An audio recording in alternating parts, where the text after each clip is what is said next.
আজকে ওয়েদারটা এতটা ভালো, মানে এত বৃষ্টি হয়েছে, এত বৃষ্টি হয়েছে।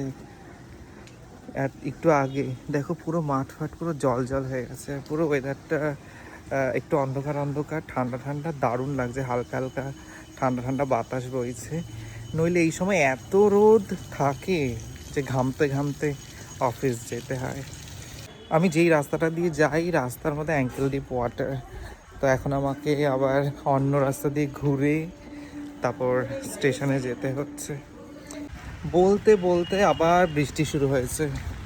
আজকে মনে হচ্ছে ভিজতে ভিজতে যেতে হবে। আবার বৃষ্টি শুরু হয়ে গেছে। ঠিক আছে, বৃষ্টি হোক, অসুবিধা নেই। কি অবস্থা! মনে হচ্ছে আমার আজকে রিক্সায় যেতে হবে, কোনো উপায় নেই। তো ফাইনালি আমায় রিক্সা করে যেতে হচ্ছে, কোনো উপায় নেই। মানে পুরো রোড পুরো জলে জল হয়ে গেছে, কি অবস্থা দেখ।